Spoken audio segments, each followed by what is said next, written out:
México es uno de los países con mayor diversidad cultural en el mundo. En este país predomina una importante herencia española y católica, así como la genética proveniente del antiguo imperio mexica y otras culturas precolombinas. Un dato muy curioso es que México fue una de las cunas de la humanidad donde nacieron las primeras civilizaciones en continente americano, Mesoamérica. ¿Cuál es la razón por la cual existe una gran diversidad cultural en el territorio mexicano? Esto se debe a que en México habitan pueblos indígenas originarios como la maya, mexica, tarahumara, entre otros. También existe una población mestiza como grupos urbanos, una mezcla de sangre indígena con la europea, comunidades afroamericanas que son en herencia de los pueblos traídos de África durante la época colonial, migrantes occidentales que son extranjeros provenientes de Europa o descendientes de colonos europeos y comunidades asiáticas que habitan en el territorio nacional desde la época colonial debido al intercambio comercial entre Nueva España, China y Filipinas. Por todo esto, a México se le conoce como un país multicultural.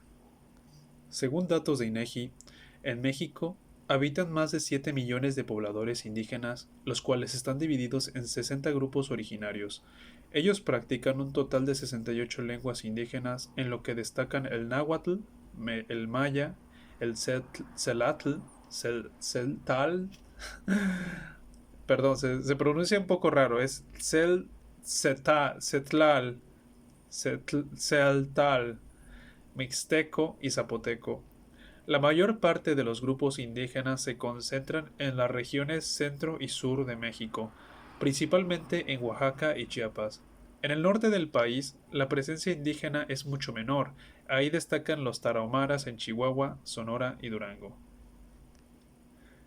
Entre las culturas urbanas se encuentran los grupos juveniles inspirados por la música y forma de expresión corporal que tienen origen en las redes sociales y medios tecnológicos de comunicación. Estos grupos se manifiestan a favor de su inclusión social y reconocimiento de sus derechos de acuerdo a sus ideologías, puntos de vista y posturas políticas. Emplean símbolos que les permiten una identidad cultural. Muchos de estos grupos se apoyan en las nuevas tecnologías de la información y medios de comunicación que les permiten interacción cultural entre diferentes comunidades y naciones. El marco y motor fundamental del mundo del comportamiento humano es la cultura. Para entender por qué el comportamiento humano, hay que entender la etnopsicología. El término etnopsicología no aparece en la última edición de la Enciclopedia Británica, tampoco aparece en el Diccionario de las Ciencias Sociales compilado por la UNESCO, las Naciones Unidas de la Educación, la Ciencia y la Cultura. Este término aparece en el diccionario Harper del pensamiento moderno y lo define como la rama de la psicología que estudia las características de las personas consideradas como miembros de grupos culturales, sociales, religiosos o naturales. En cuanto a naturales me refiero a grupos nacionales, personas, o sea, que están parte de una nación. Díaz Guerrero explicó que para establecer una etnopsicología mexicana se debían clasificar los siguientes antecedentes en 6 grupos: antropológicos, culturales y sociólogos. Se refiere a todo lo que yo expliqué anteriormente y pues tiene que ver con los inicios de la cultura, los antecedentes históricos, sociales y culturales. El segundo punto es el inicio del pensamiento histórico sociocultural respecto al desarrollo de la personalidad. Este punto se refiere a todas las variables históricas, biológicas, psicológicas, sociales y culturales que intervienen en el comportamiento humano. El tercer punto son las perspectivas intelectuales mestizas americanas contra las europeas.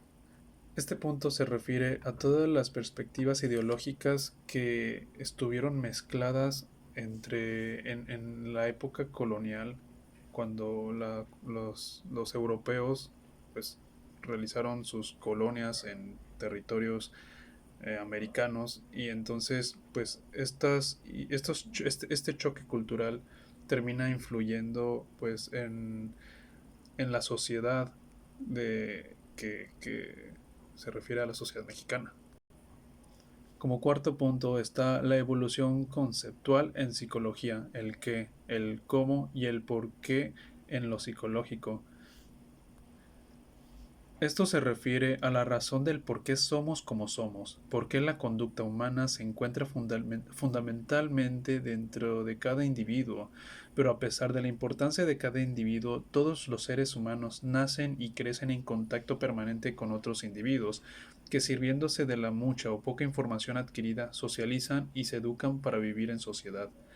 El quinto punto se refiere al operacionalismo y el desarrollo de la estadística multivariable. Esta es la calificación obtenida en cualquier sujeto en una escala bien constituida que califica la inteligencia humana o la inteligencia de un individuo en ciertas sociedades, en ciertas culturas. Es la calificación del intelecto humano en ciertas naciones, ciertas culturas y demás. Y por último, la psicología transcultural e internacional. Esto se refiere pues cómo todos los pensamientos e ideas psicológicas terminan influyendo en la etnopsicología mexicana. Una etnopsicología debe empezar aceptando que el desarrollo del ser humano está sujeto a una muy compleja y variada estimulación. Las personas crecen e interactúan en un intricado ecosistema. El ecosistema humano incluye un poderoso ecosistema subjetivo, la forma en la que los individuos y diversos grupos perciben el mundo, y demás variables antropológicas, sociales, estructurales y económicas. Esto último que se mencionó es el factor más poderoso que influye en el desarrollo psicológico de cada individuo.